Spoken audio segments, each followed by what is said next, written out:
from recess, like as you all know, and today it's October 28th, 2014. This is our regular council meeting, and now we're back in business. It's 11:27, 11:28 p.m. And Mr. City Clerk, roll call, please.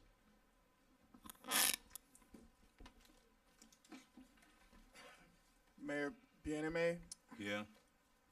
Councilman Galvin, Here. Councilwoman Keys, Here. Councilwoman Sterrill. Here. Mayor, we have Quorum. quorum again. Thank you very much. Can you, Mr. City Clerk, can you please read again the item?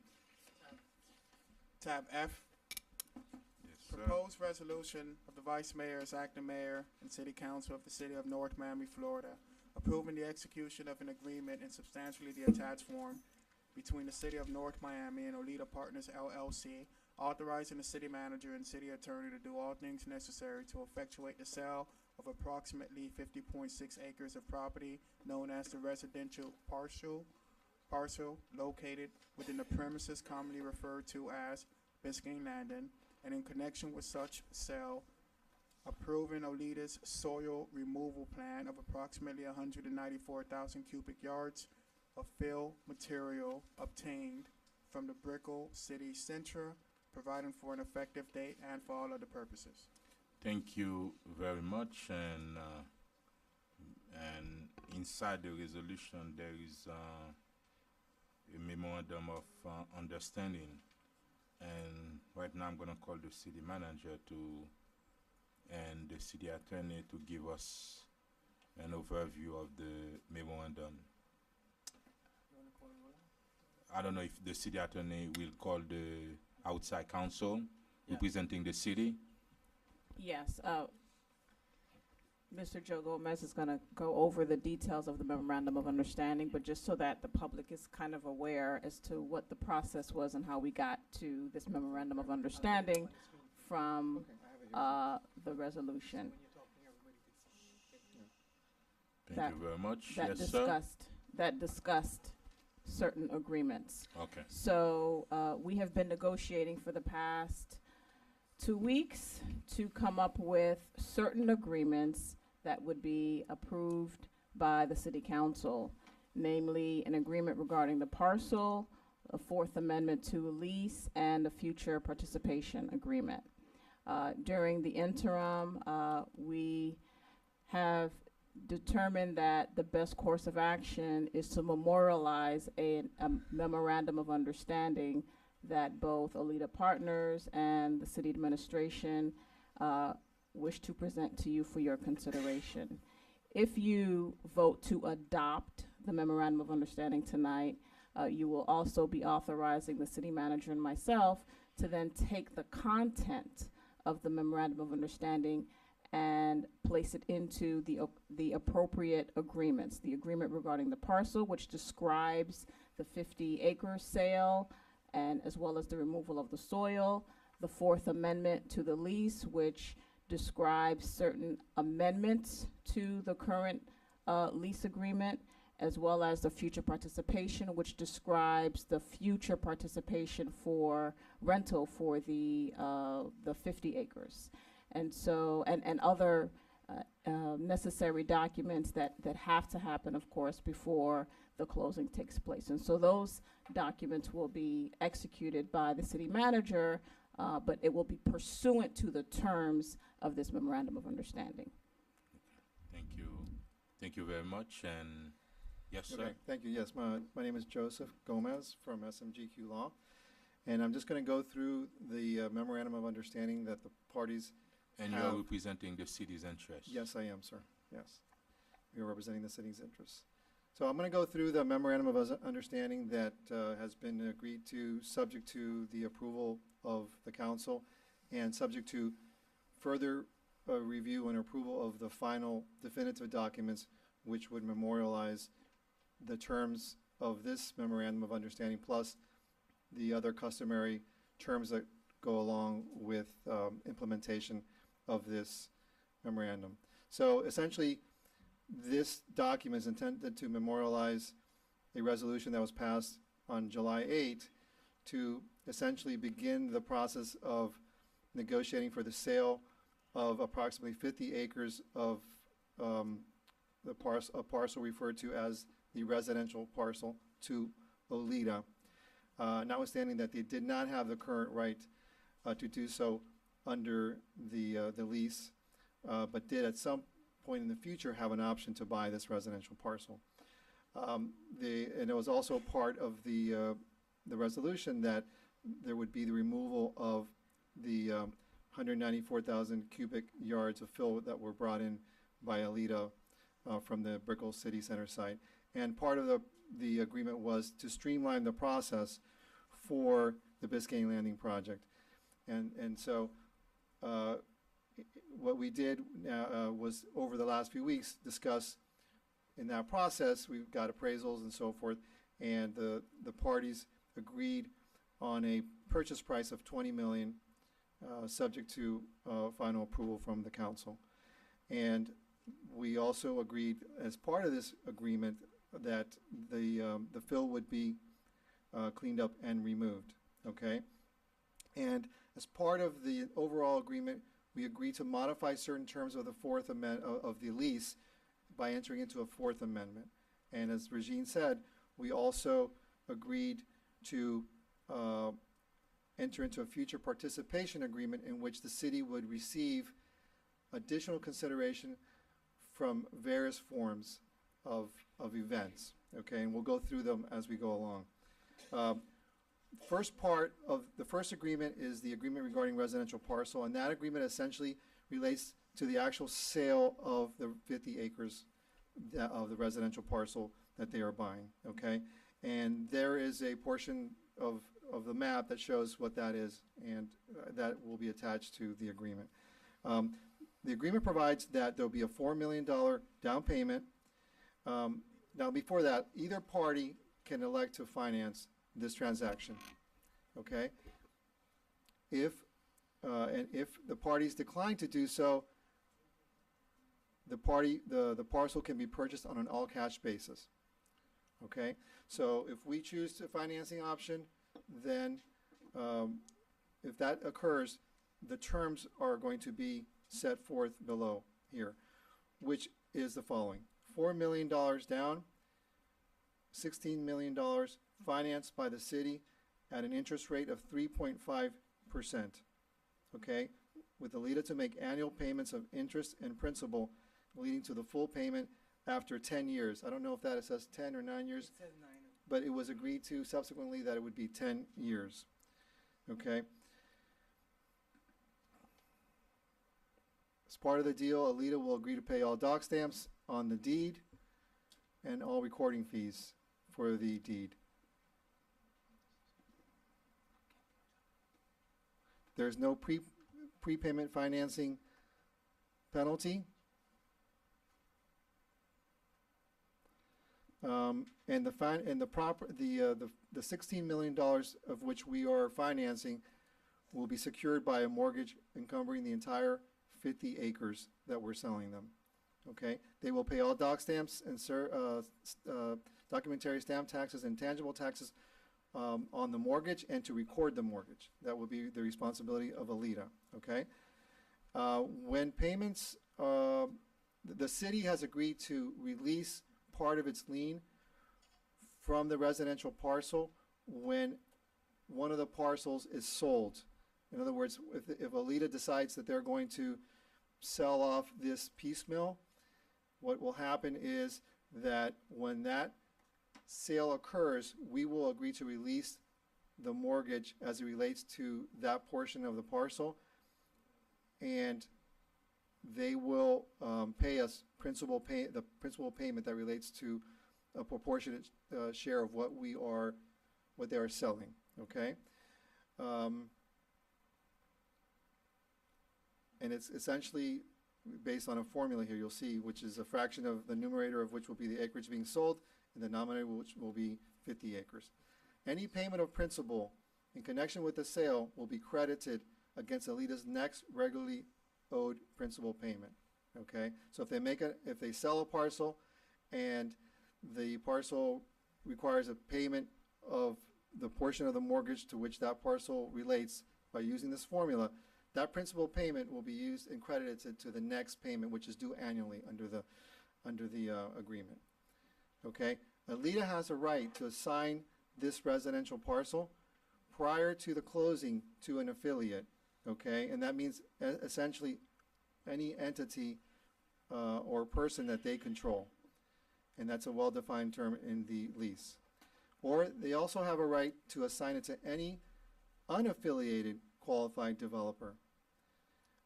And they can do that without paying a transfer fee at that time. So they can assign the contract to any person, as I said here, whether they're an affiliate or not. No transfer fee will be due at that time, or at all in connection with that transaction, but there is a subsequent participation in which we're entitled to in other events, which we'll go over. The person who this is transferred to, if it's not an affiliate of Alita, has to be a qualified developer. And that means a person having a net worth of no less than $10 million and experience consisting of having developed at least 500 residential units. Okay? You said 10 million. 10 million. I was We told said do it 100 million. 100. Well, let me explain that to you. In connection with the transfer or the assignment of the residential parcel, that portion, which is that 50 acres, the qualified developer for that property, if it is assigned to someone who is not affiliated with Alita, that standard is lower than the standard that is used in the lease, which is much higher. In fact, the standard that is used in the lease has been increased now to, it was 50 million to 100 million. So if they do make a transfer of the lease prior, at any time during the lease term, it has to be to a qualified developer who has at least 100 million in financial net worth, plus they have had to have developed at least, let me make sure I got the right terminology. 500 plus units. 500 units or more. Developed projects collectively consisting at a minimum of 100 million. It doesn't actually say it doesn't say units. It says, A minimum of 500 units. no, I'm talking about the lease. Oh. I went into that portion. I was trying to explain that if it's relating to the lease cannot be transferred unless it is to a qualified developer. And it's defined here as having a minimum net worth of 100 million and be an experienced developer of real estate projects having developed projects collectively consisting of $100 million worth of projects. That's for the that's for the lease portion. So they can't make a transfer of that portion unless it's to that type of developer. But for the residential portion, they can transfer it to any party, any unaffiliated party, so long, because what may happen here is they may be selling this off in portions. So they want the flexibility to be able to transfer this to some developers who may be smaller in size. So that qualified developer definition is actually a little bit lower on the 50 acres that are being sold. Okay? The sale agreement is going to have customary conditions to closing, which we have agreed upon. I can go through them, but one of the ones is that the master declaration has to be a condition to closing, and we have agreed that section 2.3 will be removed or modified before the closing occurs. There also has to be the amended and restated conditional use permit, and the text amendment has to have been passed and fully effective beyond any appeal period before this closing to occur. So those are two, I think, conditions that I want to throw out there, in addition to the normal things like the city shall have complied with title requirements, the normal things like all the representations and warranties of the city shall have been true as of the date of closing, and they also have to deliver to us an updated ownership certificate so that we understand at this time who all the owners of the property are. They have one on file when they did the lease, and we're entitled to ask for it anytime, but we're asking it for it now in connection with this, so we understand clearly who's an affiliate, who's not, for purposes of all these transfers that may happen. Okay, the residential parcel will be used primarily for residential and limited commercial uses.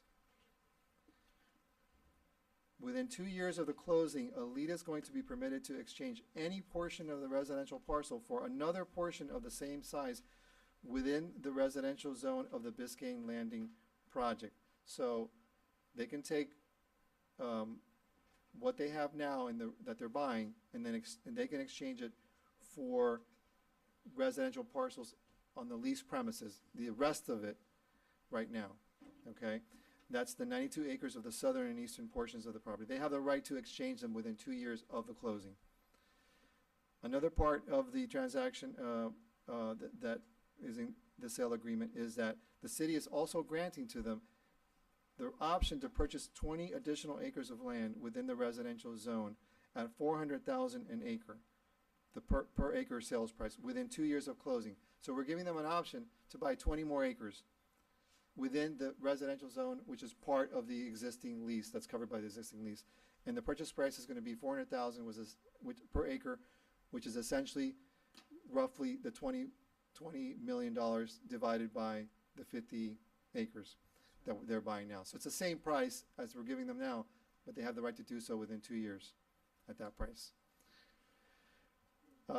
Next part of it is as part of the sale agreement, Alita has agreed to remove and relocate the fill at their own cost and expense pursuant to the removal plan, the plan approval, and essentially any permits that are required to be issued by any governmental agencies. And they have to start within 30 days after the later of the closing to occur or the issuance of the fill removal permits.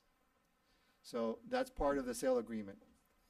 In addition, if they fail to remove the fill, then we have the right to pursue any and all available remedies at law or in equity against them to make sure that they comply with the fill removal requirements.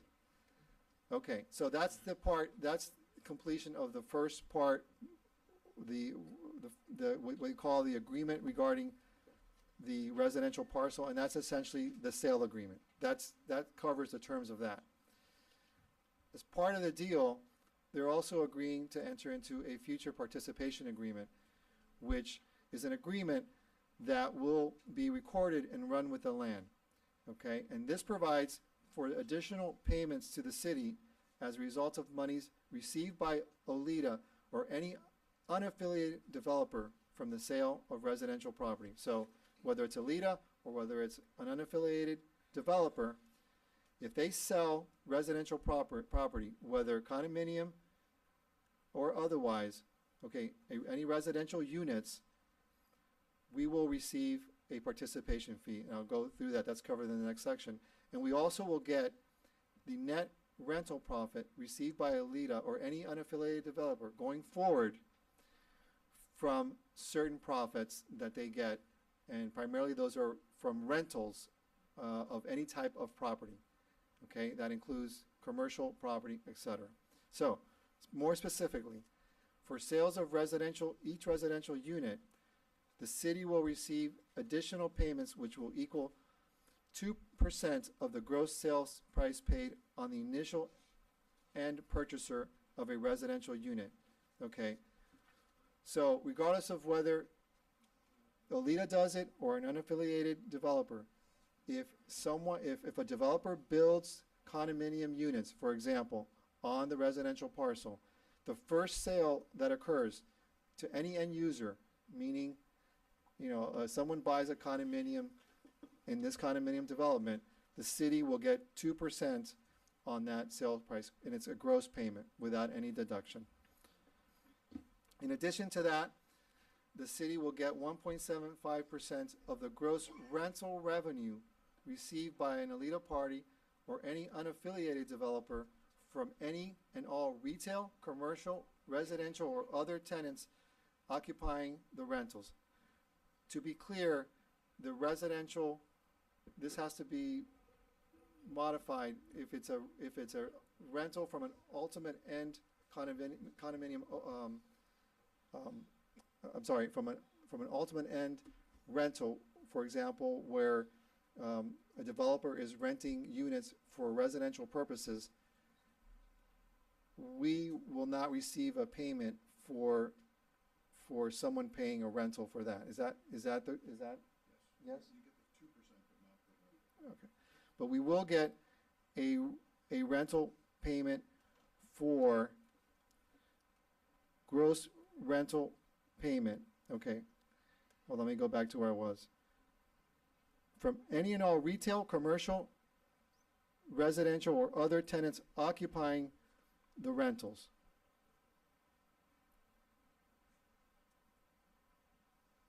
Okay, but I want to be clear on that, because I think that I misspoke earlier.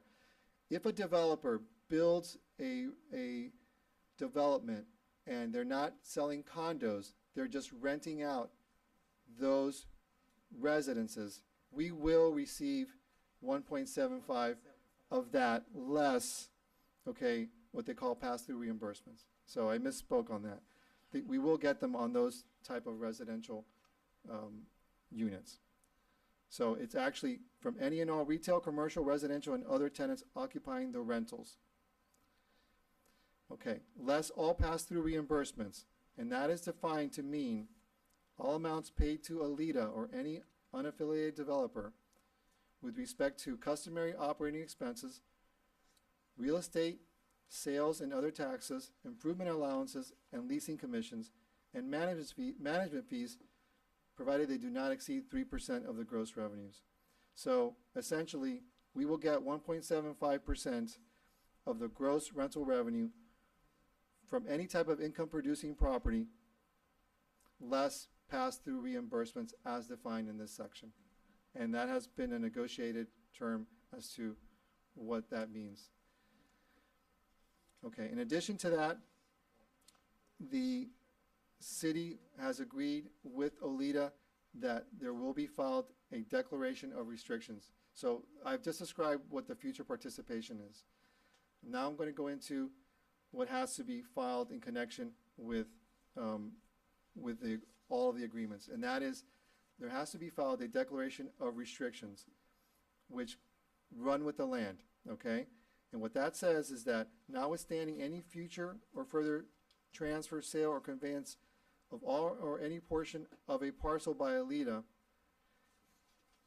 or its designee, Alida will be ultimately responsible for all the environmental obligations and compliance costs under Section 9.3 of the lease, and with respect to groundwater remediation, landfill closure, and land closure, and monitoring compliance. So that is an obligation that will continue with the land, that Alida must remain liable for environmental obligations. Okay. Part of the, in addition to having it be set forth in the agreement, the declaration of restrictions that will run with the land is also going to provide that the use has to be primarily for residential and limited commercial uses. So that is going to run with the land and be binding on any future developer. Okay. Alida and each subsequent owner of any parcel wishing to develop the parcel will have to be bound by the conditional use permit issued by the city with respect to the plan.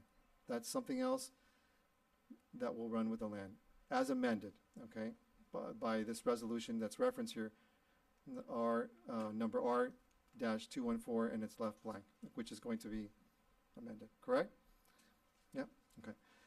Okay, and Alida also will be bound, and again, or its designee, by enumerated local preferences, and they're going to use commercially reasonable efforts to cause other unaffiliated developers to comply with those ordinances. So they will be bound, if they, with regard to the 50 acres, to the local preference ordinances.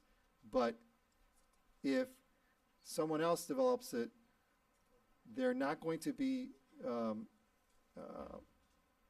they can't bind a subsequent unaffiliated developer from from having those local premises apply.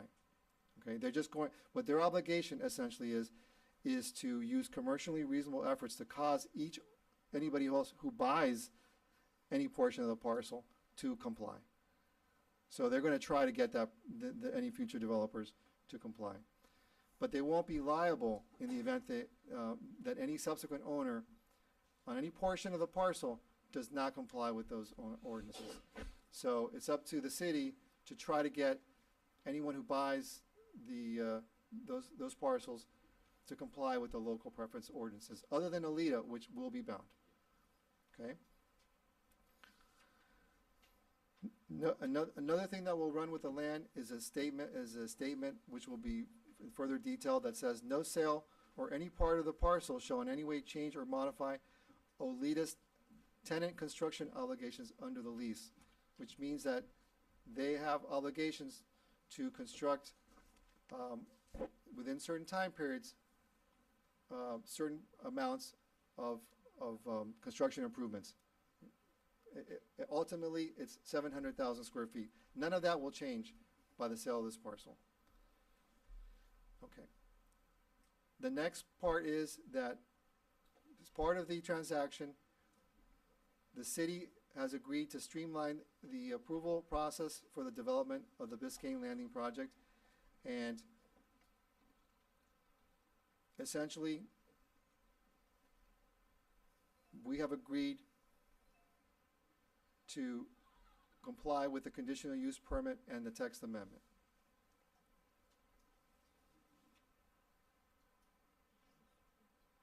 There's a provision in here which says that prior to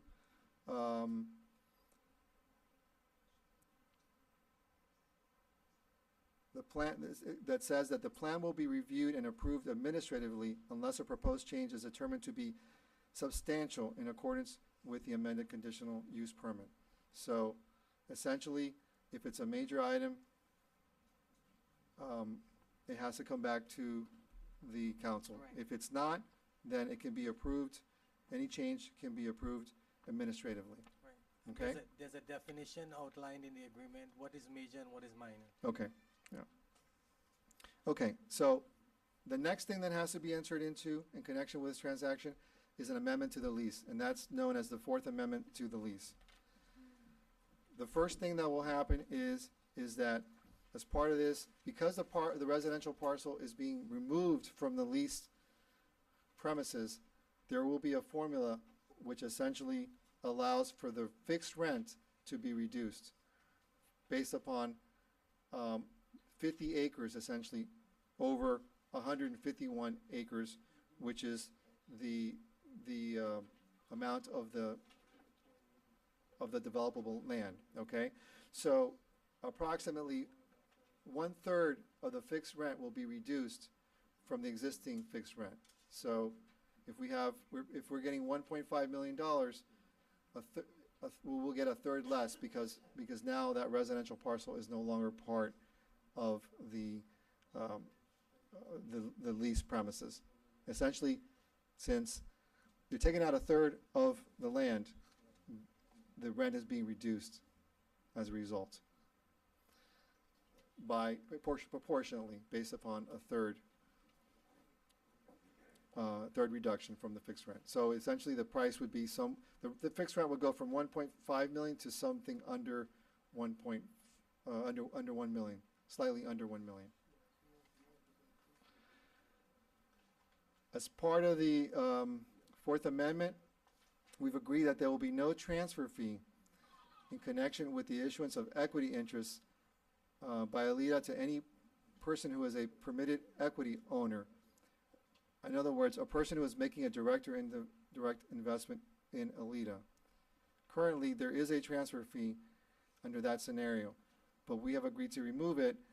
There is currently, I believe, the general fee is a 5% transfer fee for that when that occurs. We're removing that fee, so if they decide to bring in more money to help capitalize this project, or if they are issuing new equity interests to other members that currently exist, there's going to be no transfer fee in connection with that scenario. Further, the agreement says that equity interest may be issued to new permitted equity owners and or transferred between equity owners, so long as that does not result in the control being vested by persons other than the LaFrac organization and or Swerdlow and or another qualified developer prior to the completion of the tenant's construction obligations, unless it's consented to by the city. So what that means, if I can try to summarize, is that they can issue equity interests to any person, to any permitted equity owners, and they can issue and they can have transfers between them as long as LaFrac is involved as the developer, okay, prior to the completion of the tenant's construction obligations. Now, they can transfer to a qualified developer, and that means 100 million net worth plus 100 million of projects. However, we would have to consent to that scenario.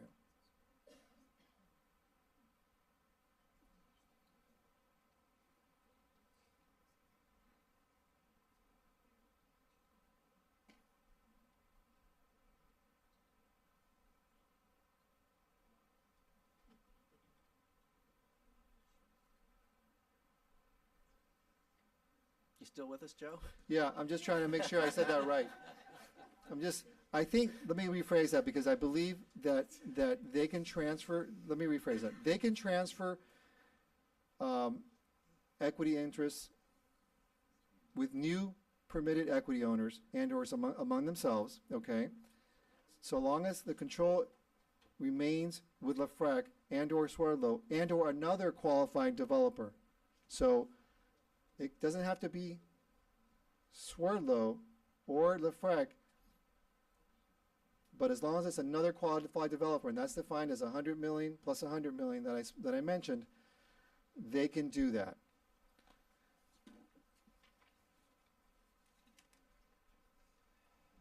Is that correct? Yes, yeah. No, that's different. That's cash out. Okay.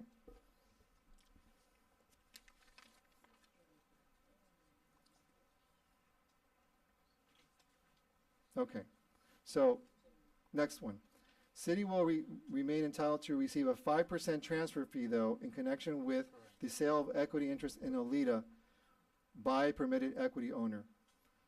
So, whether to any person who is already a holder of an equity interest in the tenant or any person who is not at the time of sale already a holder in an equity interest in tenant. So there will be a 5% transfer fee between transfers between permitted equity owners, and that includes Michael Swerdlow, whether or not that person, or to people who are not already owners. So in both cases, there will be a 5% transfer fee. What the provision above says is that they can do it, but in this provision below says they have to pay a transfer fee in order to do it.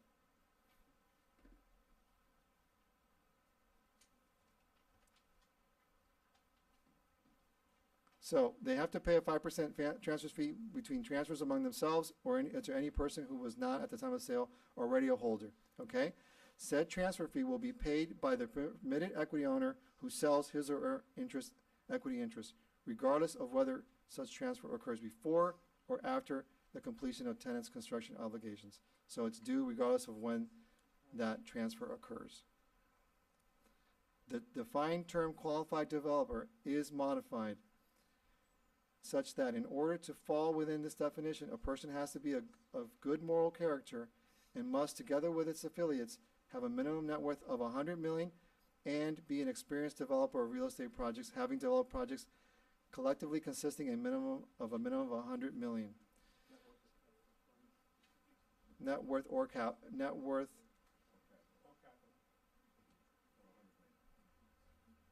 of 100 million. It says having a minimum net worth of 100 million and be an experienced developer.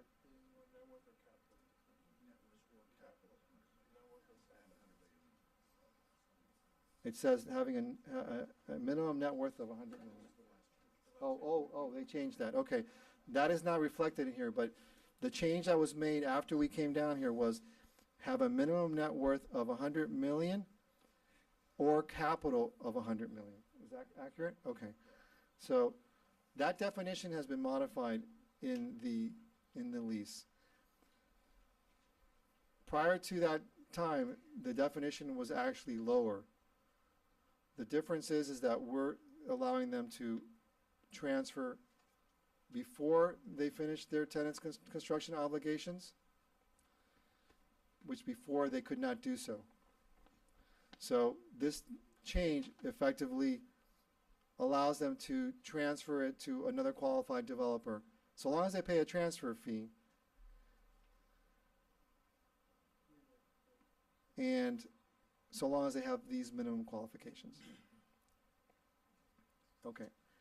As part of the deal, in addition to these changes, we have agreed to extend the time for them to finish their tenants' construction obligations by a period of 2 years. So whatever milestones we had in here, we had milestones throughout various parts of the lease at 5 years, at 7 years, and at 10 years. Those have all been extended by 2 years as part of the deal. And there hasn't been an extension on the landfill closure. That's still 10 years. However, it's possible that it could go beyond that if it's permitted by the Florida Department of Environmental Regulation, or who's the RER, Miami-Dade County. Miami-Dade County. Okay. So the 2-year extension will be granted. However, the developer cannot go back and say that we have a right to extend it further because we've had unavoidable delays. So they've agreed to waive any claim that the past has been subject to delays that are our fault. So they can't go back and say, oh, well, we get, for example, 5 years, and now we've extended to 7 years, and we can still claim that the 2 past years were subject to unavoidable delay. No, that's been waived, so they waived that. So starting today, they have essentially, they still have the 5 years that they had. They still have the 7 years. They still have the 10. The only thing is that when we amend the lease, it goes back from the 2 years when we first started. So in essence, the past 2 years, we're agreeing don't apply, and we're starting kind of new here. Correct? Okay. They've also agreed to waive any other claims that they have, and this is important because it's part of the deal. We're requiring them, as of the closing, to release us for any other delay-related claims that are known to them prior to the closing. And known claims. Okay. So any unavoidable delay claims existing as of closing, or any other delay-related claims known by OLEDA, and any known claims. So we have changed that as well. So primarily, that's essentially what they've agreed to do in terms of releasing us. Okay. As part of the closing, they have agreed in the Fourth Amendment that they are expressly acknowledging that they remain responsible for all of their environmental obligations under the lease, including the landfill closure and everything else. So that is not changing. As part of the agreement, Exhibit D has been modified somewhat, and I'm going to allow Aleem to address that issue. So in Exhibit D, there was I wouldn't say substantial changes, but there were some changes made pertaining to the stormwater master plan for the site, which is also part of the landfill closure. There are 2 permits. Yeah. There are 2 permits, one issued by the South Florida Water Management District, which is the environmental resources permit, which actually governs the total design or the complete design for the stormwater system on the site, which is also part of the closure. And also there's a, DERM also reviews and approves the permit, which is Miami-Dade County, for the stormwater system. There's a section that pertains to the lakes and the filling of the lakes. That was also addressed. The other section was a mass grading and balancing of the site to move from a 5-year to 7 years. All excess material that is going to be redistributed on the site must meet all the landfill closure requirements. And I think the fifth one, which is the important, is in order to complete the Spine Road as part of the development, they must connect to 143rd Street and Biscayne Boulevard, together with a complete traffic analysis to be done. So as part of their development, as part of Exhibit D, the Spine Road must connect to 143rd Street, and that improvement must be completed. You're talking the street by the post But office, it's next to Costco and the post office, next to Target and the post office. including the land. It's going straight up into the site and connecting to the existing roadway, or the Spine Road, as it's called. Okay, will not affect the land. No. The parcel of land. No. Okay. Okay. The other two changes is that we have all the groundwater, all the landfill closure permit requirements under the CLCP, which is the Comprehensive Landfill Closure Plan, is also in effect. All long-term care and operation and maintenance of the groundwater remediation system, which amounts to approximately $1.5 million, is also under the purview of the developer. So that's a large amount. It's not in the agreement, but if the city had to pay for the long-term operation and maintenance of the groundwater system, it can cost anywhere from 1.2 to 1.5 million per year for approximately 25 to 40 years, depending on the ammonia concentration. That's And- mean now, and the developer will. The developer, Cover the under this agreement, the developer has all that responsibility for long-term care and maintenance of the system. Thank you. I think I covered everything. Okay, yeah, there is Yeah. one more thing that has been agreed to that is not reflected here, and that is, if they do exercise the option to buy the other 20 acres, the option will provide that it will be on substantially this, that will be on the same terms? Substantially the same terms as we've agreed to with regard to this parcel. So that would include participation rent and the other items that we've agreed. It wouldn't just be the purchase price that's fixed. So I'm gonna let Regine take over from here. Thank you. So should the council vote to approve of this memorandum of understanding, the city manager will be authorized to execute it, and then we will begin to execute the agreement regarding the parcel, the fourth amendment to the lease, the future participation, and the other remaining documents related to the closing. Now, with respect to the conditional use permit, which we discussed in here, as well as the ordinance amending the land development regulations, that will go through its normal process. It will have to go through the planning commission, which will be probably scheduled sometime in the beginning of December, and then that will come before you. So with respect to the next steps and what you will see, it will not be the, individually, of course, it will be the documents that I just mentioned, but with respect to the council as a body, you will be considering the amendment to the LDRs with respect to amending the, how conditional use permits are now treated. Currently, in the ordinance, there are certain modifications that are allowed for for LDRs. What will happen now is that the conditional use permit itself will define certain changes. For example, for minor change versus a substantial change, that's going to be in the actual certificate. That's going to be in the actual conditional use permit. So you will see that amendment that's going to come before you as an ordinance for 2 readings after it goes to the Planning Commission. The other document that you're going to see is the conditional use permit itself. That's going to go before the Planning Commission, and that's going to come before you as well as the updated concept plan. So just in terms of the process moving forward. Thank you. Yes, and with respect to the changes to the conditional use permit and the amendment to the ordinance, all major changes will continue to come before you as a body for your consideration. Thank you. The motion before us or the resolution before us is tab F, including the memorandum of understanding.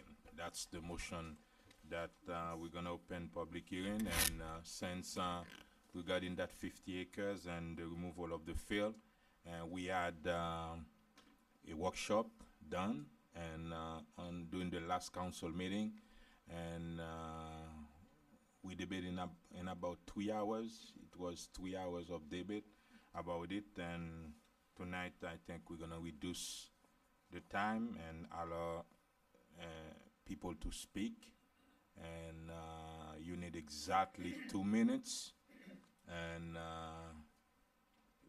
with a maximum of 30 minutes of debate. I don't know if it's legal.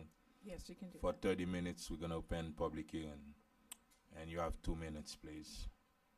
Public hearing is now open on tab F. Public hearing. Mr. Mayor, Carter McDowell, I represent Alita Partners. Just to clarify one thing you said, you had a actual public hearing on October 14th as opposed to a workshop. You referred to it as a workshop, but it was an open public hearing pursuant to the statute. Okay. No, he's saying that we had a public hearing in addition to the last meeting. There was an additional workshop, a There town was- hall right. meeting in Yeah. addition to that, but the meeting on the 14th was a That's what public he hearing. Yes, that's what he said. Thank you very much. Public hearing is now open. Public. Hello, Mr. Mayor, Council. John Allred, 2672 Northeast 135 Street. Again, I wear 2 hats. One is a business owner and one is a resident of North Miami. I really appreciate that extension here, negotiating the 7th hour here. It's something the city needs. I look at the developers as visionaries, and they're taking a lot of risk out there, and they're spending a lot of money. And a lot of things that people didn't really look at the last time around was they were focused on that 20 million. And, you know, I don't have the credentials some of y'all have up there, but when somebody tells me we're gonna make 15 million our original deal, it's pretty good. They say, you know what, if we build condos out there, the taxes we're gonna get ad valorem, we're gonna go to 45 million. That's 66% more, and we're debating about the 20 million. If it were me, I'm like, you're gonna give me $30 more million a year? I could almost give you the property, then haggle over $20 million, because we're gonna get an extra $30 million a year in ad valorem taxes. That's what should be focused on. These are our partners. You work with your partner. Can't keep taking and taking and taking. And I've seen a lot of people giving and giving and giving, and I mean, that's $65 million invested in this property, out of pocket with nothing coming in. It's a lot of money. You know, if I invested $1,000 in something, that's a lot of money. But I can't even comprehend $65 million without seeing a penny coming back in. And you go into the jobs that this is going to create, I worry about that. And this project is waiting on the green light. And with this vote here, I'm confident, and from what I've heard, the green flag is going to drop, and this project is going to move forward at lightning pace. And that makes me excited as a business owner, because I want to hire more people. I hired a gentleman from Haiti 2 months ago who's got the qualifications. He's on a bulldozer out there pushing dirt, and he lives in North Miami, and I was happy to give him a job. And I'm going to give more Thank people you. jobs out there. Thank you very much. Thank you. Yes, ma'am. Public hearing still open. Good evening, Mr. Mayor and Council. My name is Carol Prager. I live in Orange Creek East. As a civic activist, I've been involved in lots of meetings from 2001 on with Biscayne Landing. It comes as no surprise to anyone that I am pro-development. I think it's way past time that we move forward. I think we have a very good developer. I think you have done extraordinary work in the last 2 weeks. I most certainly appreciate it. Thank you, Councilwoman Keys. At the last council meeting, after all of the hours of public debate and the back and forth, you had the bottom line. I wish that we had saved a lot of the drama if we had gotten to that sooner. I appreciate your work. I appreciate the council's work, and I in particular appreciate the work of our city attorney, and in particular, Mr. Ghani. Thank you very much. It's been a long time. If you're confident that this is in the best interest of the citizens, my faith is in you. I just want you to know that a lot of people in the city are waiting for something to happen. I hope this is the time, and I'm very excited. I hope tonight is history. I hope this is the first step of the future of North Miami. Thank you very much. Thank you very much. Enoch Million, 12620 Northeast on 4th Avenue. Mayor, council members. A few weeks ago, I stand here before you. I spoke about, I have a few guys here tonight who was with me. And as you know, North Miami needed jobs. I have people in my family who's not working also. I'm sure you guys have people in your family who's not working. So therefore, I will ask you tonight, I understand that because this project, Biscuit Landing, has been moving very, very slow. I understand all this process. But however, tonight, if you can look at all those guys, some of them was here, they left, and they're married, they have 5 kids, 2 kids, they're not working. Please, I live in North Miami myself. Understand the city in North Miami, we need jobs, we need this project to move forward. Please try to move this project forward. Thank you. Thank you very much.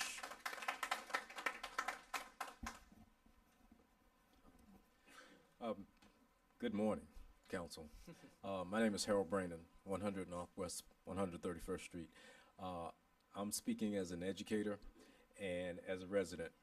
And I think that this project is a very good project. It's benefiting a lot of people from a lot of different aspects, from the developers to the city to just a regular common man who's going to possibly get an opportunity to do something he may never have an opportunity to do again. I think this project will do a lot of things. If nothing else, put the city of North Miami on the map, make it a destination, not just a place to come through. So I just urge you to pull the trigger on it and let's make it happen. Thank you. Good evening, everybody. Annie Montgomery, 2082 Laurel Lane. I'm going to keep it very short and simple. I want to thank everybody that worked behind the scenes to make this agreeable with the city and our partners or our tenants and leader partners. I think our city manager has worked day and night to make it happen. And most of this council and the people behind the scenes, like Mr. Tate and several others. So I am very happy. We have seen the big picture, and that's what we're going to move forward to. Thank you very much. Yes, ma'am. Go ahead. Okay. Bonsoir. Good night. My name is Mary Innocent. Moi, rete nan I live 123-51, in 125th, 51, 123rd, 51. 123-51 Nord-Est, 11e Northeast. Côte. What's 11? 11 court. 11 Court. 11e Côte. And That's Councilwoman Keys District 2. District. District Yeah. 2. Moi acheté yon kay, I bought a house for 21 21 years. ans depuis que m'acheté kay la, 21 ans 6 mois. She bought it for about 21 years and 6 months, the house she bought. Et là, moi vinn faire déposit de l'eau en là, When she came to put a deposit for the water, yo fait me connaître que They told area her gen 2 ans depuis que li the area sous se so ouais. was 2 years from So ouais. sewer. And then And then, nan 2 mois passé là, and 2 months passed, moi regardé moi ouais yon de l'eau qui pété. she watched and she saw water that Nan burst yad là, in the yard. Okay, and just give me a second. Li mandou Donc pour un second. son problème que vous gagnez, pas vrai? oui, The mayor said it's a problem you have, is that correct? Okay, la caillou, pas vrai? oui In la your kay house, moi. correct? Okay. Can I finish? Mba wa fini non? She's not done Non. yet. Vous connaissez ça que je faire pour? What I'm going to do for you, Ma pral faut going- prendre rendez-vous avec city manager I'm going to get scheduled et an puis pour appointment city with the manager résoudre manager. problème nan pour. And the Moi city fait manager's moi going to help you fait resolve your 4 problem. voyages. But I have done Tan- 4 tan- tan- visits. Nan office ou. Attendez, In your ou pas office. joindre moi me battre là? Listen, I Donc, wasn't there, I okay. wasn't here. Parler You avec spoke to me, réceptionniste. and you spoke Okay. to the receptionist. Attendez, you're gonna meet with Councilwoman Keys and the city manager y a résoudre problème nan pour. Ou est dans district Councilwoman Keys, You live in mais district city manager, and city même si tu manager. joindre avec c'est yom t'a faire résoudre problème nan pour. N'a take care, okay? And then they're going to take care of you. Faire résultat parce que m'pa dans district 3. He said he couldn't do it because Bon, she doesn't okay. live in District 3. That's fine. En tout cas, même moun qui pour résoudre li. Okay? Donc y a prend rendez-vous avec you, okay? Oh. She have a personal issue about water and sewer, and we're gonna take care of that. Okay? Yes, ma'am. Good morning to each and everyone, and I greet everyone with shalom. Shalom means peace. Yeah. Tonight, my name is Maria Lee. My address is 12525 Northeast First Court. I'm living in North Miami for 45 years. What's your Tonight, address, ma'am? 12525 Northeast First Court, North Miami. My zip code is 33161. 61. Amen. And Praise you the live in Lord. District Tonight 3. I can say greeting to each and every one, and thank God you come to an agreement It's that 125th. all will be well. Biscayne Landing will be giving people work, and we thank God for Mr. Alim and each and every one over there. Each and every one. And greeting the precious name of the Lord Jesus Christ. Thank you and shalom again. Thank you, ma'am. Public hearing is now. Oh. I just want to, Beverly Hilton, 12495. Alim, we set the clock, please. Okay. Yes, ma'am. 12495 Northwest 6th Avenue. I had a speech, but I just want to, I'm not going to use a speech. I just want to thank you all for your hard work, for bringing this to a vote tonight. And I'm thanking you in advance for voting for this project, to bringing Biscayne Landing forward. This is good for our city. I've been looking forward to this. Thank you, our city manager, everyone involved. Thank you, Alita Partners, for coming to our city to help us, to put us on the map, say. So I want to thank you for voting tonight, voting yes on this project tonight. Thank you. Thank you. Everybody. Thank you very much.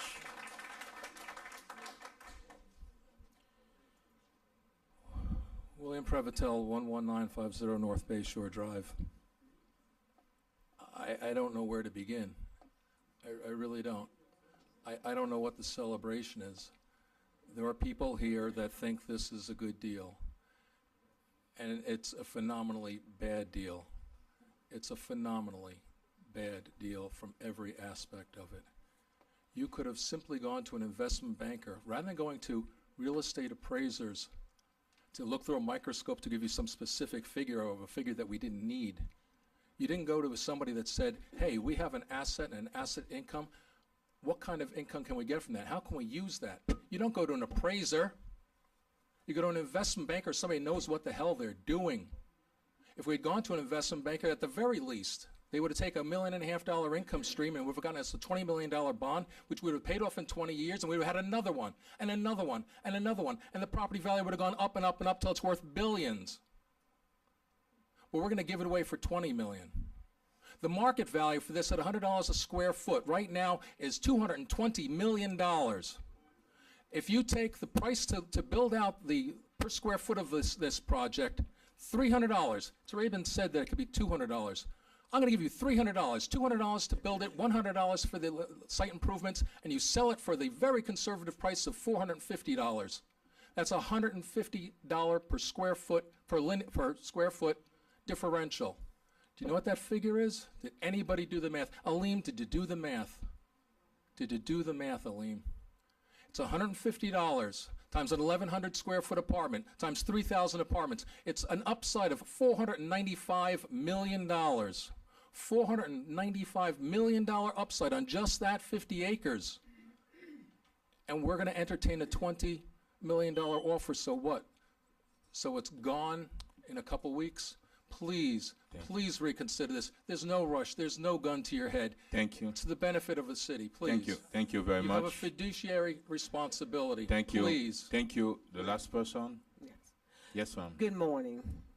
I would like Sophia Hall, 1370 Northeast 139th Street. I'm coming to speak for as an educator and a resident. I will have to say thank you for the students who stayed in during the morning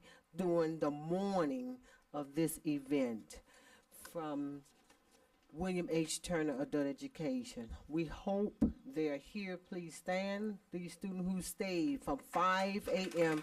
to 12:30 in the morning. That means this is so important to them. So we hope this vote count for jobs when they leave William H. Turner. So please, please, let's vote. The job is, they need the job, and North Miami needs the support. Thank you. Thank you very much. Yes, ma'am. That's Eileen Prevotel, 12000 North Bay Shore Drive. If anyone is interested, here's an article saying how construction workers are needed. It's from the construction industry advocates say that there's a shortage in workers. And it further states how local and state and everybody could be giving these people jobs. I'll give it to you. And I also have to say that your citizens have given you free advice. They were professionals, attorneys, everybody, and you ignored them. Because what? As you get older, when they say you have more wisdom, I don't think so. We have a young staff that are still learning. They inherited a bad mess, and they're going to get even a bigger mess. I want everybody to work. I want the project to go through, but you didn't give us a new deal. You gave us the old deal with, you know, with more problems. They're laughing their way to the bank. Thank you. Thank you. Bonjour tout le monde. Monsieur Philippe, Good evening. le maire. Good night, everyone. Mon adresse, hein, c'est 1555. My address is Nord-Est, 1555 Northeast, 138 Suite. 138th Monsieur le Street. maire Philippe Bien-Aimé. Mr. Bien-Aimé, Madame Marie-Hélène Stérile, Consul. Madam Sterile Council, Monsieur Scott Dr. Claude, Calvin, Consulman. what do you translate for him? Consulman. Oh. Madame Carole, Consulman. Je suis venu ici. Je sais très bien. that's not Creole. I don't know. What That's what I said. Let's Dr. Claude Comment- finish it. Excuse me. It's Tu fine. sais comment- Tu sais comment la situation. Parlez créole.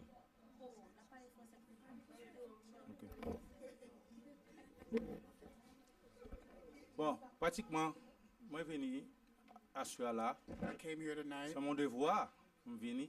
for homework. Parce que He came situation nous connaît, because the si j'en pays situation we ailleurs, know, nous connaissons situation pays qui en est. we know the situation of our La country vie est très très dure. is very, very difficult. Pratiquement il y a des gens pratiquement qui marcher. People are Enfin, on m'a dit walking qui je fais marcher. and they're wondering how they're walking.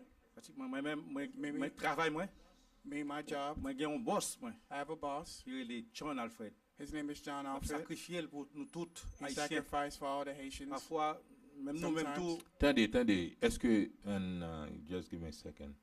On va parler de sujet à soir. Are you speaking Qui about sont demandés nous pour nous faire? Mais pratiquement, monsieur le maire, ça me donne mon fait. what I would like you to do? S'il te plaît, Please. votez oui. Okay. Vote yes. Pour moi, s'il te plaît. Okay. For me, please. Thank you. Thank you. Public hearing is now closed. Now, questions and Move for discussion. second. And you're gonna start No, with discussion. You said move for discussion. I You didn't think say that move really for approval. it means the same thing. Move for Oh. approval. It means the same thing. I already have my discussion with the city attorney, and really publicly, I have to say thank you to Councilwoman Carol Keys. This is something that she knows, and as a real estate lawyer, that's what it is? And she spent a lot of time with the developer, with the city attorney, with outside counsel, and myself. I spent a lot of time not only just reading, but talking to the city attorney, who actually called me on Saturday. I really appreciate it. And Mr. Tate, thank you so much for advocating on behalf of the city. And also, this is the first time that I have ever seen that people in the city of North Miami showed so much interest. That's not even about the water bill. But we, at almost 1 o'clock in the morning, we have a full house, and that shows how much biscuit lending really mean to the constituent. As I always say that I am here to make laws to support the city interests, but I am totally depend on my city attorney advice when it comes to legal matters, and to the city manager when it comes to administrative matters. Tonight, I think that from what I have been requested throughout the discussion, the negotiation, I think that I am satisfied in what they have been recommended to me. Apparently that they're satisfied with the recommendation. Saying all that, Mr. Mayor, I think that I am ready to listen to my colleagues if they have any concern to move on with biscuit lending.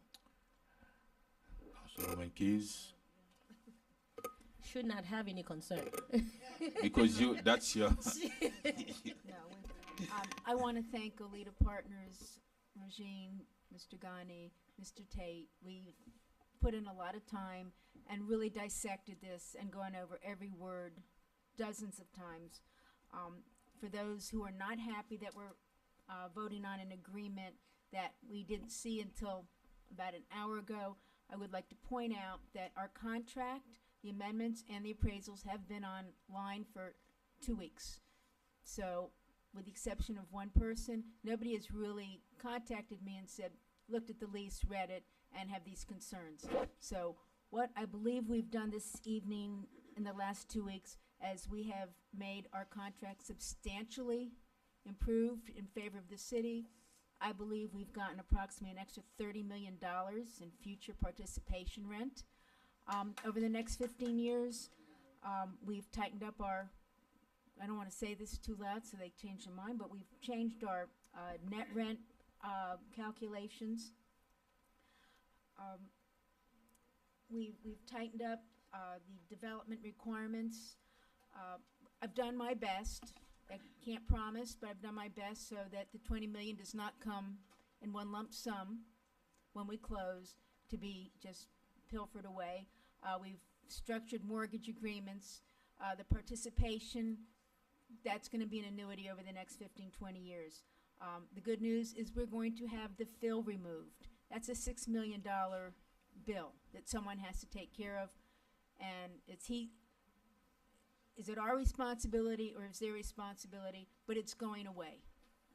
By having this go away, by going forward with this, we're going to proceed. We're not going to litigation, which could hold us up for a year or two. It could cost us hundreds of thousands of dollars in legal fees. This is not something our city needs. Yes, we could keep in mind whatever this property is worth, it is subject to a 200-year lease. We can't sell it to anybody else. We can only get the income. So there's a layer somewhere between the 20 million our appraiser said and somewhere above that. We hired the top 3 appraisers in South Florida. They've told us, which I don't agree with, they've told us that the fair market value today without a lease is $60 million. I think it's closer to 90 or 100, but again, it is subject to a lease. So by getting 20 million, we've got the developer to agree that the $1,250,000 we have already paid in rent on this property, we don't have to give back to them. We've got participation. As soon as we record the deed, the tax values on this land is going to double or triple, which will increase our tax values, will also increase the tax values on the neighboring property. So our taxes very soon should start going up. The developer will lift the furlough that he's imposed. This is going to create new jobs right away. And again, we've been very careful with certain things to make sure the developer remains obligated to fulfill all the environmental and construction obligations. So we've done our best. I think we've tightened it up, and I'm ready to vote this evening. Thank you very much. Councilman Scott Galvin. Thank you, Mr. Mayor. I guess for the attorney, or Aleem, if you need to jump in too. 2 weeks ago, I believe that $20 million was way too little. So we sent you back to negotiate, and thank you for the, ad infinitum hours I know you've all put in. Thank you, Jimmy Tate, for all of your efforts as simply a resident of the community who cares. I greatly appreciate everybody's efforts so far. But what makes this offer tonight any better than the one that we looked at 2 weeks ago? Where's the money? Well, initially what we had on the table was 0.0625% of all of the gross sales. That's the condo units. We went back, the percentages went from 0.0625, it went to 1%. It still was a point of contention between both parties. We actually looked at the numbers again. This is where Mr. Tate came in. We looked at the numbers, we calculated it again with the gross percentages on the condo units. We also looked at the participation rent. In a nutshell, we're looking at an increased value now from 12.5 million to over $30 million. So, under the terms of what we were looking at 2 weeks ago, it was how much, dollar-wise? What we were looking at last council meeting was 12.5 million. At this agreement that you have in your hand, puts it well over $30 million. Okay, so we picked up an additional $20 million on the percentages of condo sales over what period of time? And that's going to be over a 15-year period, approximately. So over the next 15 years, we'll see an additional, 30 plus, an extra Right. 2 million a year. Providing that the condos are developed and that does not include our ad valorem taxes as well. Right, I'm not even going to get into ad valorem because that hasn't changed. Correct. All right, the rentals. You just tied that together? That was the rentals, the percentage of the rentals and the percentage of the condo sales? No, that's just the percentage on the condo sales. Okay, let's talk the percentage of the rentals. It was going to be 1.75% on the net. Now it's 1.75% on the gross. On the gross, that's correct. But it's not exactly accurate, but we have tightened up what net is. We've made it a lot more favorable to the city. Before, the net profit Can be anything. was Maybe it could including be the a kitchen dollar. sink. We've Yeah. taken the Yeah. kitchen sink out of it, so 1.75 of a much greater profit. Before, the net profit was going to be substantially much lower. Okay, so what does that mean to us in the terms of dollars? And how does that get applied? I mean, if they're paying on rentals pay their rent every month. Do we get an annual payment from them? How is it all working? Well, initially the development is actually, the premise on the development is for condo sales. If for some reason we have to exercise this option in the lease, which is the 1.75, every time the unit is rented or every time the condo unit is rented, we get a 1.75% of that rental. Correct me if I'm wrong.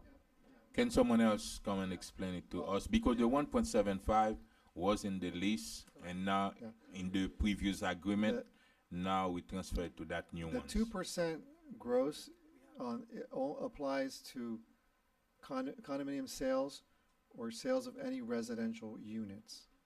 So we'll get that on sales of those residential units. The 1.75 number is gross less pass-through reimbursements, which has been limited and tightened up significantly from where it was in the lease. Now, but going to where that is, right? Let's get there real quick, 'cause it's what 1 may o'clock. happen is that, for example, if they don't actually develop a condominiums for sale. Right, I get Because it. the market could change, and they actually have to develop, for example, residential units, and they will own the developer will own it. We will get that 1.75 less reimbursements, that percentage. Okay, so From what does that mean as to us in money? What does that well, mean to that us in dollars? analysis is not the legal analysis, but it all depends on what they end up doing with that property and how much they actually charge in rent. And again, if it's $1,000 per unit or $5,000 per unit, that's an analysis that I leave to the city. But it is a gross percentage less tightened up pass-through reimbursements. Thank you. I want to ask about the 5% transfer fee between partners. Does that mean that if partner X sells to partner Y for $10 million, that we'll now get 5% of that $10 million? Yes. Yes. And is that new from the last agreement? 2 No. weeks ago? No, that was in it. That was in there? Oh. No. Oh, from the previous one now. From the previous, there's From 2 weeks ago. That- I'm trying to. That was in there before, but it's been tightened up somewhat. There is one difference, and that was Michael Swerdlow. If he got out, he had to pay 25% transfer fee. That's I'm been reduced sure to 5. Mr. Swerdlow will hope that we'll agree. to That's this. been reduced to 5%. So all across board, it's 5%, whoever it is. So if it's Mr. Swerdlow, or if it's LaFrec, or some other smaller player, that's what the amount So is. if If they get developer- cash, they have to pay us. If developer X sells to developer Y for $10 million, we will see a 5% transfer fee on that $10 Correct. million. Okay. We might not see it if the money goes into the entity. In other words, if someone comes in and invests in the entity and they get equity interest back, there's no transfer fee for that. But there is a transfer fee if they sell to each other, for example, or if they sell to someone outside of the group. Right. And you've obviously increased the standard of who that potentially might be. Yeah, if cash comes out, if money comes out to any party in the transaction, we get paid. But if money stays in, because, for example, they're putting more capital into the project, which would be good for us, there's no fee on that. Next, I go to county cleanup desires and the groundwater operational monies that you talked about. The county sent us a letter after our last council meeting expressing strong worry about this proposed sale. Have their needs been addressed in the new language of this contract? The major part of their concerns was the declaration. I've met with the attorney and our attorneys as well in making sure that all the declarations are recorded, which is one of their major concerns. Okay. I believe you said that the groundwater operations will now be taken over by the developer, whereas up until now they're paid for by us? By the city and part of the grant. Okay. So we're splitting, you estimated it as about $1.2 million annually. Annually, yeah. How much of that 1.2 million is coming from the city's coffers, and how much of that 1.2 million is coming from the county grant? Is it 50-50 split? Do you know? Presently, the county grant allows us in the grant $23,000 per month for the operation of the groundwater system. There's a remainder of $10 million to complete the stormwater system and the capping of the site. Okay. So presently, we get $23,000 per month from the grant to operate the system. The rest comes from the city coffers. So of 1.2 million currently, only 23,000 is coming from the grant and the other million and change is coming from us? Right, a percentage of that we have paid already, but the developer has taken over most of the monitoring requirements already. So how much, if this is approved tonight, do you expect? I don't care about the grant. The grant can only be used for this purpose, and the grant's a finite number of years and dollars. How much is it really saving us money then if we transfer groundwater operations from us to them? We're going to be saving approximately $1 million in monitoring costs and operation or O&M costs continued annually from now until the developer has the property.